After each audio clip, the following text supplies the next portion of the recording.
Que alegria, um prazer estar mais uma vez aqui no 23.6 Podcast. Voltei, demorei, mas voltei, convidado. É um prazer aqui estar ao lado da minha esposa, minha cunhada Débora, meu irmão Alan. E eu acho que, para iniciar tudo isso que vocês comentaram, falaram agora, acho que vale a pena pincelar já o que está escrito aqui em Romanos 13, no versículo 7. Portanto, paguem ao governo o que é devido.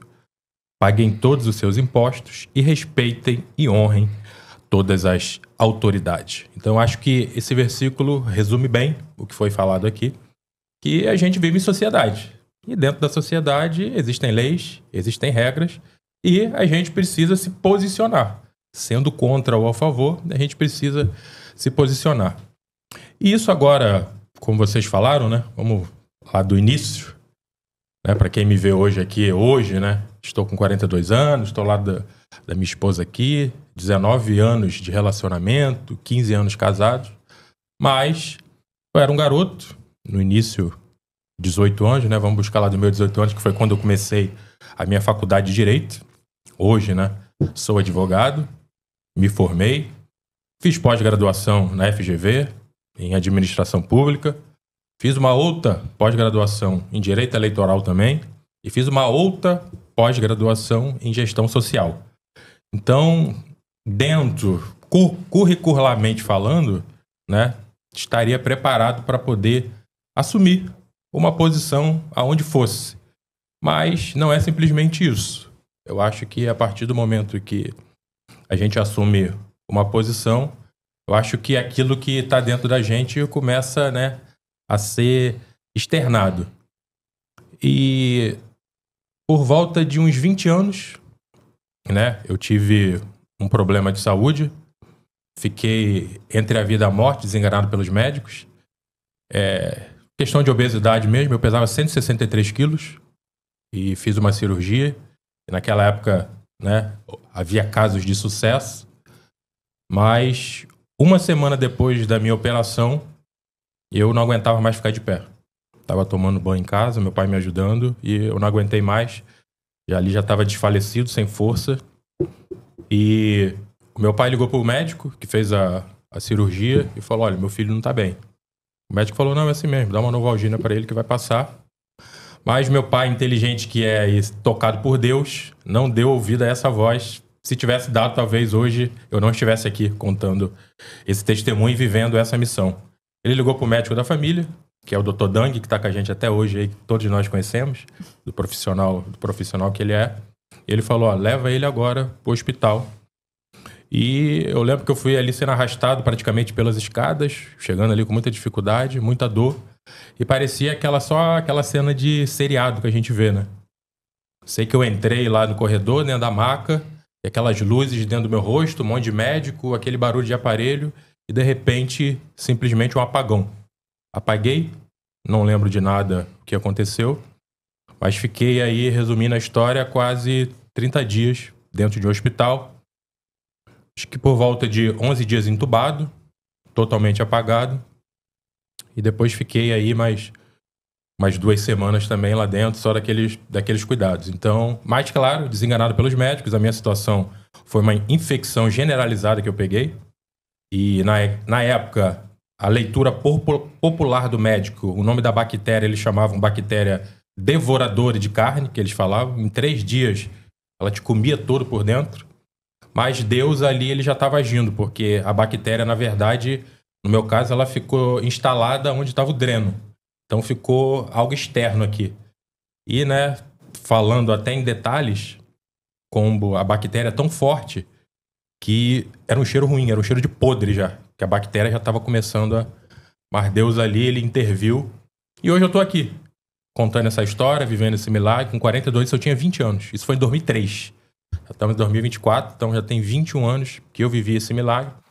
Segui a minha vida. Aos 27 anos, né? Casei com a Simone.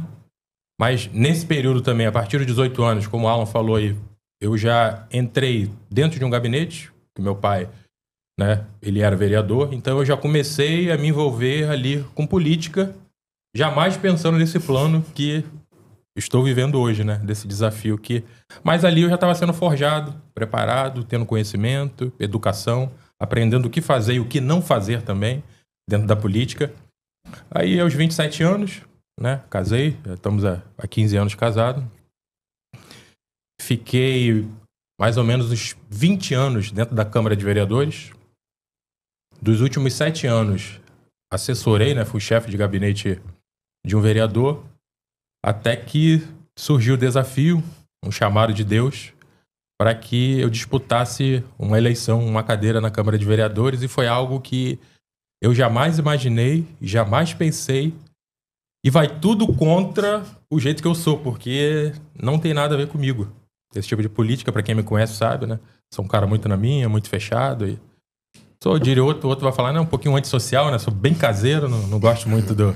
Mas ver como o desafio que Deus me deu, e claro, hoje eu entendo isso, mas na época, quando eu recebi essa notícia, eu até brinco, né? Quando eu falo por ele, eu falei, não é possível, acho que meu pai não tá bem, não. Acho que essa coisa que ele falou, né? Acho que não é pra mim, não, acho que é pra outra pessoa.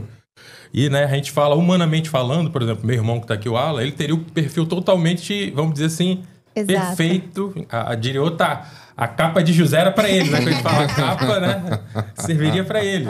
É o cara que fala, é o cara mais simpático, mais aberto, né? Ele consegue e tal. Hoje tá aí, tá nessa parte na área de novela, então ele sabe como é que é, mas Diriota, o plano não é nosso, né? É de Deus. Não é o nosso olhar que vale. Então hoje eu tô aí nessa missão, assumi isso, né? Deu mais ou menos o resumo aí do que a gente tá vivendo hoje aí, nesse desafio político. É o que eu acho legal aí, né? Assim, dando alguns passos para trás, né? Pelo que você falou, a gente entende, né? Acho que primeiro, né? O chamado, né? Porque candidatos, eu vi agora há pouco aqui no Rio de Janeiro, esse ano tem mais de 17 mil candidatos a vereadores, né? O que motiva uma pessoa a fazer isso, né? Qual é a motivação? Essa motivação, se a gente for contar aí 17 mil, a gente, enfim, não sei quantos são especificamente da cidade do Rio de Janeiro, né? Tô contando do estado. Acho que são quase 1.100 só no município do Rio. Ah, no Rio? Então, são 1.000 candidatos, né? Quais foram as motivações dessas 1.000 pessoas para que elas se colocassem à disposição, né, nesse pleito? E você aí falou, enfim, de alguma forma, né? Deus usou meu pai. Para quem não sabe, meu pai, né? Meu pai é um pastor, né? Ele, hoje, por acaso, né, ele tem uma vida pública, trabalha como deputado federal em Brasília, mas antes de estar como deputado, né, ele tem uma... A gente pode chamar ele, assim, entre aspas, de profeta, né? A gente já vivenciou muitas experiências, a gente não tem tempo para falar sobre isso, né? Mas a gente já viu Deus falando com ele de diversas maneiras, de diversas formas, e a gente viu aquilo acontecer. E é por isso que quando lá atrás ele falou assim, Alex, eu acho que Deus tem uma missão para você na vida pública, né?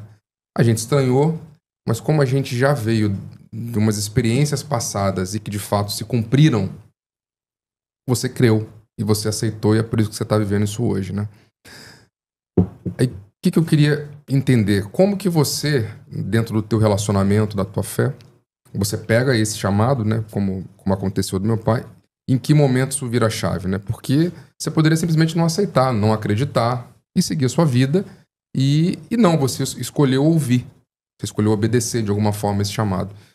Então, eu entendo que você, dentro de você, teve alguma convicção, algo que fez você falar, não, acredito nisso, eu vou encampar. Você já participou de uma eleição onde isso serviu de experiência para você de alguma forma, né? Eu já até assisti aqui num episódio anterior da Débora, aqui no podcast, né? Que ela fala que Deus não deixaria você ver e participar se ele não quisesse de alguma forma que você estivesse lá. A gente não sabia disso lá atrás, né? Mas como é que foi isso? Porque meu pai falou para você poderia ter dito não acreditado, né, naquela mensagem. Mas como que você fez isso há 6, 8 anos atrás? E o que te levou a acreditar nisso, né? O que te move a acreditar nisso, né, de alguma forma? Inclusive, só para colocar, eu estava conversando com ele sobre isso esses dias, eu falei, a única pessoa que o Alex ouviria que falasse seria meu sogro. Qualquer outra pessoa, se viesse, sei lá, qualquer um, Alex, você tem um chamado para política. O Alex ia falar, jamais. E a única pessoa que Deus, ele é perfeito, né? Ele sabe quem ele vai enviar pra gente poder... E realmente, ouvir, né? Meu sogro realmente é um profeta, né? A gente sabe que a palavra dele... Então, quando ele falou que era de Deus, qualquer outra pessoa falando, Deus ia ter que trabalhar muito mais, mas quando o meu sogro falou, aí foi que... Dizem que ovelha só ouve a voz do seu pastor, né? É verdade. E que Talvez pastor. seja por isso, né? O Alan sabe disso aí nessa... Ele falou, né? Nosso pai tem essa missão missionária e durante esse processo alguns, né, tentaram também puxar a gente para esse lado. Olha, vem que eu vou te moldar e tal, eu vou te preparar para amanhã você ser um pastor. E só que, como ela falou, meu pai é um cara muito verdadeiro, muito claro. Ele falava, isso é questão de chamado, é individual, cuidado. Será que é isso mesmo? Isso é para vocês? Então, porque às vezes é empolgação, né? Porque, poxa, meu pai é pastor. Isso quer dizer que é um acesso direto que eu vou ter, serei pastor também? Então, meu pai, ele tinha muita essa preocupação com a gente. Se Deus chamar, vá fazer. Agora, se ele não chamar, não se meta aonde não é para você, que é justamente isso que aconteceu. Eu e o Alan nunca subimos no altar, ou fomos pastor, ou tentamos, porque dentro de casa a gente tinha um exemplo que foi muito claro. Se Deus não falar com vocês, não é porque A, B ou C ou D falou, independente de qualquer coisa, ou porque eu sou, que vocês terão esse chamado. Então, isso nunca aconteceu. E na política, e é algo até engraçado até hoje, a gente estava tendo uma agenda de última semana aí, eu falei justamente mais ou menos sobre isso. Eu falei, caramba, até hoje eu não entendo muito. E nem queria estar aqui. O Alex racional não queria estar cumprindo essa missão, que é isso, que a gente, um chamado ou propósito, do jeito que a pessoa queira chamar. O Alex racional até hoje, então eu falei para ela, não sei nem o que eu estaria fazendo. Se estaria, de repente, num gabinete ou cuidando só lá da minha vida. Mas Deus me separou de uma tal maneira e normalmente essa relação ela é individual, porque vem uma certeza, vem uma força, vem uma convicção tão forte que as pessoas hoje que me veem não acreditam que é o Alex que está fazendo isso. O testemunho que eu tenho hoje é esse. Falam, quem me conhece por trás das câmeras ou antes desse projeto, fala, eu não acredito que é o Alex que está falando, que está participando, que está indo nas reuniões, que aí está se envolvendo e até eu digo, falar, é só Deus. E a gente lá tem o grupo da família, teve até a Aline que falou um dia lá, não sei se vocês vão lembrar. O que vocês fizeram com meu irmão? O que vocês fizeram com meu irmão? O que vocês fizeram com meu irmão? Até que eu respondi lá. Aí só Deus, porque nem eu sei. Às vezes quando eu olho o vídeo, o que aconteceu, eu falei, cara, não tem... Eu falei, é só certeza no chamado que foi Deus. E é isso. E como eu acredito que de fato... E meu pai sempre falava isso pra gente, como ela falou. A ovelha ouve a voz do seu pastor. A ovelha ouve a voz do seu pastor. Então essa semente, ela foi plantada na nossa casa. E eu vivenciei isso. Isso de fato, quando meu pai falou, parece que foi uma flechada certeira. Mas claro, a decisão era minha. De poder vivenciar ou não. E eu falei isso, até na reunião eu falei a mesma coisa. Eu poderia não ter aceitado. Poderia ter falado não. Mas não falei. Então eu falei, não vou olhar para trás. Vou seguir em frente. E Deus capacita. De uma tal maneira que esse relacionamento que a gente cria com Ele, que é o espiritual, que isso é a base de tudo. Que, inclusive, a gente não pode perder isso. Está até aberto aqui para afirmar isso, fixar Êxodo 33. Diz Jesus, se tua presença não fores conosco, não nos faça subir daqui. Ou seja, se eu estiver entrando lá para de alguma forma perder a minha salvação, ou perder os meus princípios, ou perder os meus valores, Deus, não me deixa nem ir para lá. Porque não é para isso que eu estou indo para lá. E isso também vem de onde? Vem de casa. O meu pai também, quando ele entrou para a política, ele falava a mesma coisa. Se é para eu ser como os que estão lá, essa missão, ela não é para mim. Porque a salvação é maior que tudo isso. A nossa alma é maior que tudo isso. Então é um dia a dia, tenho vivenciado, Deus tem me capacitado de uma tal maneira, tenho buscado Ele. Simone está comigo em casa, ela sabe isso. Todas as manhãs, eu já acordo lá, né? Ouvindo uma palavra. Hoje em dia, eu já acordo fazendo meu cafezinho, boto YouTube, boto louvor, aquele momento de sabedoria. Deus fala comigo, me orienta, me ajuda, me dá direção.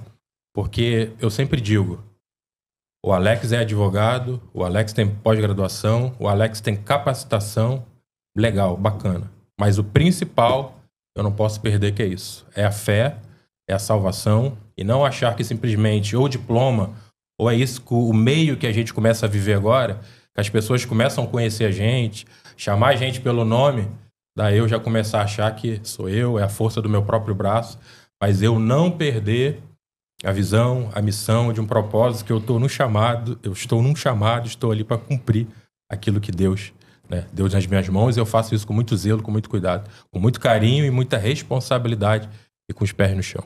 Inclusive, o seu pai, quando você estava entre a vida e a morte, a oração que seu pai fez por você foi exatamente essa, né? Ele falava que ele orava com Alan, levava o óleozinho lá e falava, se meu filho viver é de Deus, se morrer é de Deus. Mas se for pro meu filho viver para com 50, 40, 30 anos largar Jesus, é melhor ele morrer, né? E essa oração que a gente faz todos os dias, para que Deus jamais ele deixe de ser o centro da nossa vida. Porque como diz o Thiago Brunet, toda vez que ele faz as coisas, ele fala, né? Se eu for achar que sou eu, é a mão de Deus. No dia que a mão de Deus for retirada, ninguém lembra o nosso nome, ninguém sabe quem a gente é. E por aí vai, né? E assim é a nossa vida, né? É igual o que está escrito lá em Mateus 16, né? O que adianta ganhar o mundo inteiro e perder a alma? Que é isso que a gente sabe, mas é o dia a dia que mostra, é a convivência que mostra. Aí a pergunta é, o que adianta eu entrar na política, ajudar tantas pessoas talvez, e depois perder a minha salvação e a minha alma? E como a Simone falou, meu pai exatamente ele falava isso. Deus, se com 20 anos o Senhor decidir que meu filho ele vai partir, que seja para a tua honra e para a tua glória, ele está salvo, amém, graças a Deus. Amanhã, quem sabe, com 50 anos, se ele viver, ele perder, eu vou estar satisfeito, mas de qualquer forma, vou continuar acreditando, o Senhor vai ser o meu Deus, a minha fé vai continuar inabalável, independente de qualquer coisa. E a Bíblia e a palavra de Deus é isso. É guerra, é desafio, são missões, e muitas vezes com gosto amargo, com marcas que às vezes, né, a gente precisa superar, né, não olhar para trás e não deixarmos de cumprir a nossa missão. E aí, meu bem? Tá gostando? Forte, que eu tô vendo que você tá... Eu tô. Eu tô, porque eu já ouvi, né, testemunho do Alex algumas vezes, quando a gente... na igreja, né? Nosso sogro já pregou a respeito disso, né? No caso, meu sogro e da Simone, os pais dos meninos. Ele já pregou algumas vezes a respeito desse milagre que ele viveu, né? E ouvir falar assim, hoje nós somos pais, né? Ouvir você falar é fácil. Ouvir o outro falar, se Deus levar o meu filho, amém, é melhor do que ele se perder. É fácil você ouvir o filho do outro, né? Mas eu imagino a fé, de fato, de confiança, que é uma coisa que ele sempre fala, né? Sobre a fé de confiança em Deus. É de confiar que a vontade dele é boa, perfeita e agradável, ainda que naquele momento não pareça ser bom, não pareça ser perfeito e nem agradável. Que eu imagino que foi o que vocês viveram. Que foi esse milagre aí de cura, com esse propósito que hoje o Alex está vivendo de ajudar as pessoas, né? Mas é muito legal. Eu ouvi meu sogro falar várias vezes a respeito desse testemunho, mas é diferente de ouvir o Alex falar desse testemunho, né? Dele vivenciar isso. E ele fala, né? Meu sogro sempre fala, você vai poder falar melhor, que quando você acordou, né? Depois de tantos dias ali em coma, desacordado, ele falou assim, pai, eu tava numa praia. Eu acho tão engraçado isso, como que Deus não permitiu um sofrimento em meio ao sofrimento, né? Como que Deus preservou. Isso vale pra tudo, inclusive agora, nessa missão que ele tem, Deus faz do mesmo jeito, né? Não é fácil estar na rua aí, lidando com as pessoas, e você tá ali exposto, né, a uma realidade que...